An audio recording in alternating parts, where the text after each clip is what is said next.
Welcome to Explainer Insight. Today, I'm going to explain the captivating movie called A Beautiful Mind, released in the year 2001. This biographical drama takes us on a turbulent journey through the life of John Nash, a brilliant mathematician whose genius is both a blessing and a curse. Let's explain. The movie opens at Princeton University in September 1947. We get our first glimpse of John Nash. John Nash arrives at Princeton University as a new graduate student. He is a recipient of the prestigious Carnegie Prize for Mathematics. Though he was promised a single room, his roommate, Charles, a literature student, greets him as he moves in and soon becomes his best friend. Nash also meets a group of other promising math and science graduate students, Martin Hansen, Sol Ainsley and Bender, with whom he strikes up an awkward friendship. Nash admits to Charles that he is better with numbers than people. We see an unsuccessful attempt of Nash at conversation with a girl at the local bar. Liddell suggests John that he buy her a drink. John responds by propositioning her, inviting her to have fluid exchange, and Liddell slaps him. Nash is seeking a truly original idea for his thesis paper, and he is under increasing pressure to develop his thesis so he can begin work. A particularly harsh rejection from a woman at the bar is what ultimately inspires his fruitful work in the concept of governing dynamics, a theory in mathematical economics. After the conclusion of Nash studies as a student at Princeton, he accepts a prestigious appointment at the Massachusetts Institute of Technology, along with his friends Sol and Bender. 5 years later, while teaching a class on calculus at MIT, he places a particularly interesting problem on the chalkboard that he dares his students to solve. When his student, Alicia Larder, comes to his office to discuss the problem, the two fall in love and eventually marry. On a return visit to Princeton, Nash runs into his former roommate Charles and meets Charles' young niece Marcy, whom he adores. He also encounters a mysterious Department of Defense agent William Parker. Nash is invited to a secret United States Department of Defense facility in the Pentagon to crack a complex encryption of an enemy telecommunication. Nash is able to decipher the code mentally to the astonishment of other codebreakers. Parker observes Nash's performance from above, while partially concealed behind a screen. Parker gives Nash a new assignment to look for patterns in magazines and newspapers, ostensibly to thwart a Soviet plot. He must write a report of his findings and place them in a specified mailbox.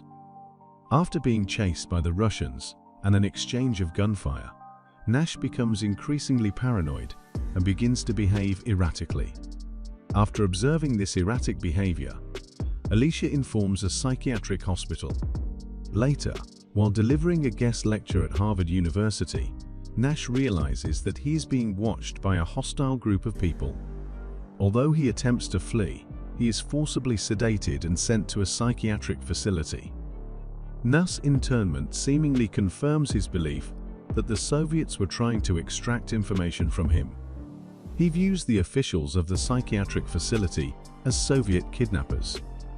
Alicia, desperate to help her husband, visits the mailbox and retrieves all of the never-opened top-secret documents that Nash had delivered there. When confronted with this evidence, Nash is finally convinced that he has been hallucinating. The Department of Defense agent William Parker and secret assignment to decode Soviet messages was in fact all a delusion. Even more surprisingly, Nash's friend Charles and his niece, Marcy, are also only products of Nash's mind.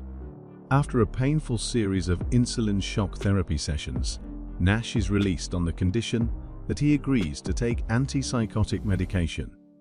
However, the drugs create negative side effects that affect his relationship with his wife and, most dramatically, his intellectual capacity. Frustrated, Nash secretly stops taking his medication and hoards his pills, triggering a relapse of his psychosis. While bathing his infant son, Nash becomes distracted and wanders off. Alicia is hanging laundry in the backyard and observes that the back gate is open. She discovers that Nash has turned an abandoned shed in a nearby grove of trees into an office for his work for Parker. Upon realizing what has happened, Alicia runs into the house to confront Nash and barely saves their child from drowning in the bathtub. When she confronts him, Nash claims that his friend Charles was watching their son. Alicia runs to the phone to call the psychiatric hospital for emergency assistance. Parker urges Nash to kill his wife, but Nash angrily refuses to do such a thing. After arguing with Parker, Nash accidentally knocks Alicia to the ground. Afterwards, Alicia flees the house in fear with their child, but Nash steps in front of her car to prevent her from leaving. After a moment, Nash realizes that Marcy is a figment of his hallucinations because she has remained the same age since the day he met her. He tells Alicia she never gets old.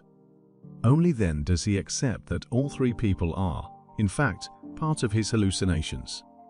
Caught between the intellectual paralysis of the antipsychotic drugs and his delusions, Nash and Alicia decide to try to live with his abnormal condition. Nash consciously says goodbye to the three of them forever in his attempts to ignore his hallucinations and not feed his demons. However, he thanks Charles for being his best friend over the years and says a tearful goodbye to Marcy, stroking her hair and calling her baby girl, telling them both he wouldn't speak to them anymore. Nash grows older and approaches his old friend and intellectual rival, Martin Hansen, now head of the Princeton Mathematics Department, who grants him permission to work out of the library and audit classes, though the university will not provide him with his own office. Nash still suffers from hallucinations and mentions taking newer medications. He is ultimately able to live with and largely ignore his psychotic episodes. He takes his situation in stride and humorously checks to ensure that any new acquaintances are in fact real people, not hallucinations. Nash eventually earns the privilege of teaching again. He is honored by his fellow professors for his achievement in mathematics and goes on to win the Nobel Memorial Prize in Economics for his revolutionary work on game theory. Nash and Alicia are about to leave the auditorium in Stockholm when John sees Charles Marseille and Parker standing and smiling. Alicia asks John, "What's wrong?" John replies, "Nothing." With that, they both leave the auditorium and the movie ends here. That was all from the video. I hope you liked it. Subscribe for more content like this and hit the like button to help us out. Also, leave a comment if you want us to explain your favorite movie. Until next time, take care.